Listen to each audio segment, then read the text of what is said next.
আসসালামু আলাইকুম। আজকে আওয়ামী লীগের জন্য একটি অত্যন্ত দারুণ একটি সুখবর আছে, একটি সুসংবাদ আছে। যে সেই সুসংবাদটি হচ্ছে যে আওয়ামী লীগ সরকার, জনগণের সরকার কি আবারও বাংলাদেশে পুনর্বহাল হচ্ছে নাকি প্রতি বিপ্লবের মাধ্যমে ক্ষমতা আসছে। যে এই দুটি সম্ভাবনার মধ্যে সবচেয়ে যে ভালো সম্ভাবনা সেটি হচ্ছে যে আওয়ামী লীগের যে সরকার, শেখ হাসিনার যে সরকার, সেই সরকারটি বাংলাদেশে আবারও পুনর্বহাল হওয়ার একটি সমূহ সম্ভাবনা আছে। এটা হচ্ছে দারুণ চমৎকার খবর। কেন এই সরকার পুনর্বহাল হওয়ার সম্ভাবনা আছে? প্রতি বিপ্লবের চেয়ে পুনর্বহাল হওয়ার সম্ভাবনাটা বেশি কেন আমি সেটি বলছি যে বর্তমানে বাংলাদেশে যে সরকার, অন্তর্বর্তীকালীন সরকার যেটি আছে, সেটি বাংলাদেশে সাংবিধানিকভাবে, আইনিভাবে এটার কোনো ভিত্তি নাই, এটা কোনো বৈধতা নাই।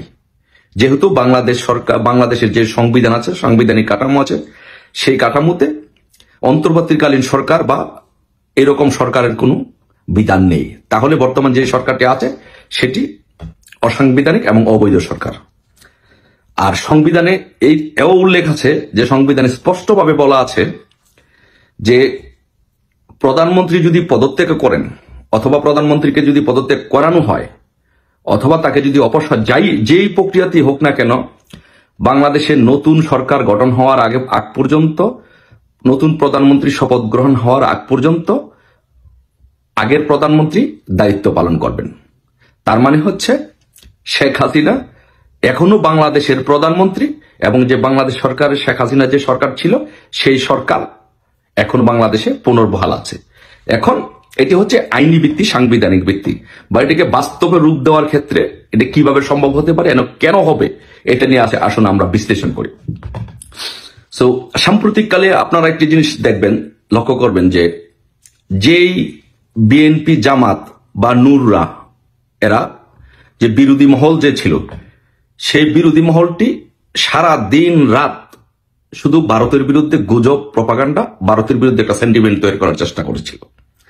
কিন্তু সাম্প্রতিককালে আপনি যদি দেখেন যে জামাতের আমিরের বক্তব্য, বিএনপির মির্জা ফখরুল ইসলামের বক্তব্য, এবং ইভেন কি বিকাশ নূরের বক্তব্য যদি আপনারা লক্ষ্য করেন, দেখবেন যে তারা ভারতের সহযোগিতা চায়।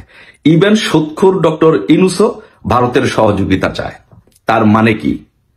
তার মানে হচ্ছে এই যে ঘটনাটা আমি পুরাটা বিশ্লেষণ না করলে আপনারা হয়তো ক্লিয়ার হইতে পারবেন না, যে বেসিক্যালি যুক্তরাষ্ট্র ডক্টর ইউনূসকে, শেখ হাসিনাকে হটিয়ে ডক্টর ইউনূসকে বসানোর জন্য যে পুরো মেকানিজমটা করেছিল, এবং তার যে ভবিষ্যৎ পরিকল্পনা, সেই পরিকল্পনাটা বাস্তবায়নের জন্য যে অ্যাডভাইসগুলো ডক্টর ইউনূসকে দিচ্ছিল বা বিএনপিকে সহযোগিতা করছিল, এখন যুক্তরাষ্ট্র দেখতেছেন যে মার্কিন যুক্তরাষ্ট্র ক্লিয়ারলি এটা ধারণা পাচ্ছেন যে ডক্টর ইউনূস সেটা, তাদের যে পরিকল্পনা, সেটা বাস্তবায়ন করতে পারবেন না। এবং বিএনপি, জামাত এবং যারা বিরোধী মহল আছে, নুররা সহ, তারা চীনপন্থী হয়ে যাচ্ছে। চীনের সাথে ভালো সম্পর্ক করার চেষ্টা করছে, পাকিস্তানের সাথে অলরেডি তাদের সম্পর্ক ডেভেলপ করে ফেলেছে, আগে থেকেই ছিল।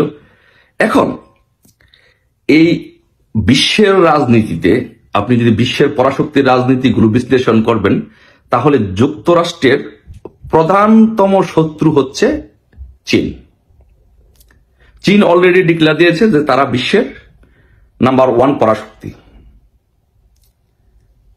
যার কারণে রাশিয়ার চাইতেও চীনকে যুক্তরাষ্ট্র বেশি ভয় পায়। তো যখন বিএনপি, জামাত এবং নুররা যখন চীনের দিকে ঝুঁকে পড়ছে, তখন মার্কিন যুক্তরাষ্ট্রের কলিজাতে পানি ধরে গেছে, তাদের কাঁপুনি শুরু হয়ে গেছে, যে তাহলে আমরা যেই কাজটি আওয়ামী লীগ করেনি আমাদের বিপক্ষে গিয়ে, যে কাজটি শেখ হাসিনা সরকার আমাদের বিপক্ষে গিয়ে করেনি, তাহলে সেই কাজটি বিএনপি, জামাত ক্ষমতায় আসলে বা ইউনূসরা এই কাজটি করবে। তাহলে আমাদের এই শেখ হাসিনাকে পরাজিত করার যে যুক্তিগুলো ছিল, এর চেয়ে আমাদের হিতে বিপরীত হবে, আমাদের আরো ক্ষতির সম্মুখীন হওয়ার সম্ভাবনা বেশি আছে। যার কারণে এখন মার্কিন যুক্তরাষ্ট্র যে আগে ইন্ডিয়ার চোখে বাংলাদেশকে দেখার চেষ্টা করত, সো যুক্তরাষ্ট্র চেয়েছিল ইন্ডিয়াকে বাইপাস করে বাংলাদেশে তাদের সরাসরি প্রতিনিধি নিয়োগ করার জন্য। সেই জন্য ডক্টর ইউনূসকে তারা বাংলাদেশে সরাসরি প্রতিনিধি করার চেষ্টা করেছিল এবং বিএনপি জামাতের সাথে তাদের একটা ভালো সখ্যতা ছিল।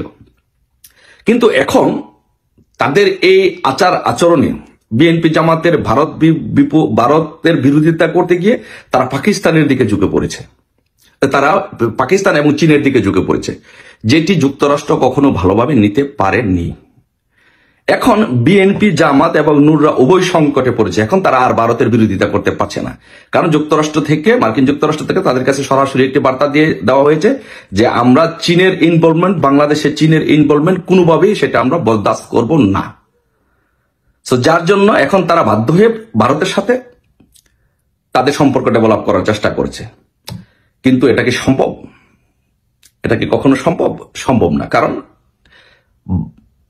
বিএনপি জামাতকে কখনো ভারত ওইভাবে বিশ্বাস করতে পারবে না।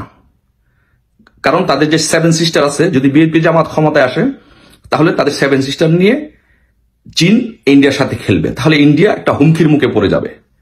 যার জন্য ইন্ডিয়া কোনোভাবেই চাচ্ছে না যে বিএনপি জামাত ক্ষমতায় আসলো। তাহলে বিএনপি জামাতের যে শক্তি ছিল মার্কিন যুক্তরাষ্ট্র, সেই শক্তি তাদের কাছ থেকে সরে যাচ্ছে। তারা আবার ইন্ডিয়ার মাধ্যমে বাংলাদেশকে যে সম্পর্ক ডেভেলপমেন্টের যে নীতিগত সিদ্ধান্ত ছিল সেই জায়গায় ফিরে আসছে।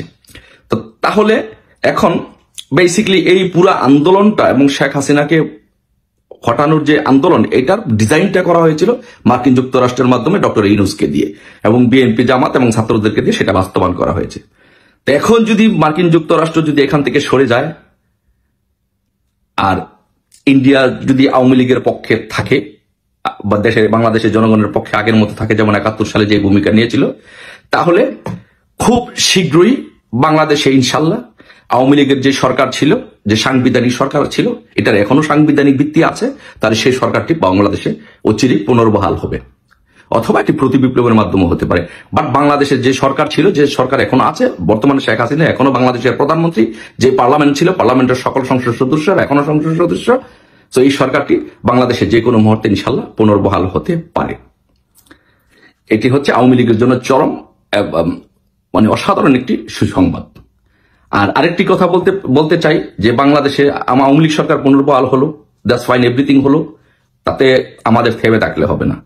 আমাদের মেইন কাজটি যেটি করতে হবে, এই দেশটাকে যারা এখানে নিয়ে গেছে, ধ্বংস করেছে ডক্টর ইউনূস এবং সমন্বয়কারী, আমাদের এখন যেটি করতে হবে যে সেটি হচ্ছে আমাদের যে ছাত্রলীগ, যুবলীগ, স্বেচ্ছাসেবী লীগ, আওয়ামী লীগ, সাধারণ ছাত্রছাত্রীদেরকে নিয়ে, দেশের জনগণকে নিয়ে বাংলাদেশের এয়ারপোর্টগুলোতে পাহারা বসাতে হবে, বিভিন্ন চেকপোস্ট, বিভিন্ন পয়েন্ট, বর্ডারে পাহারা বসাইতে হবে। ডক্টর ইউনূস যেন বাংলাদেশ ছেড়ে পালাতে না পারে সেই ব্যবস্থা আমাদের করতে হবে। তাকে সে যেন কোনোভাবে যেন সে বাংলাদেশ থেকে ডক্টর ইউনূস যেন পালাতে না পারে, সেই জন্য আমাদের সব জায়গায় জায়গায় পাহারা বসাতে হবে এবং তাকে এমন বাংলাদেশের জনগণ দিয়ে এমন একটি বিচার ডক্টর ইউনূসকে করতে হবে, সে যেন কখনো যেন বাংলাদেশে ডক্টর ইউনূসের মতো আমেরিকার দালাল হয়ে দেশ ধ্বংসের ষড়যন্ত্র নিয়ে যেন বাংলাদেশে কেউ না আসে। এমন একটি শিক্ষা দেওয়ার জন্য বাংলাদেশের প্রত্যেকটি জনগণকে আওয়ামী লীগের নেতৃত্বে ঐক্যবদ্ধ হয়ে সব জায়গায় পাহারা বসাতে হবে। প্রয়োজন বোধে ঘরে ঘরে আবার সবাই লগি বইটা তৈরি করুন, প্রত্যেকটি জায়গায় জায়গায় লগি বইটা নিয়ে দাঁড়িয়ে থাকবেন। ডক্টর ইউনূস যেন কোনোভাবে বাংলাদেশ থেকে পালাতে না পারে, সে যেন কোনো বিমানে উঠতে না পারে, সে যেন কোনোভাবে পালাতে না পারে। সকলকে ওইভাবে আমাদের দায়িত্ব পালন করতে হবে। ইনশাল্লাহ আওয়ামী লীগ সরকার ইনশাল্লাহ, আশা করি ইনশাল্লাহ আবার ঘুরে দাঁড়াবে, আবারও বাংলাদেশে পুনর্বহাল হবে ইনশাল্লাহ।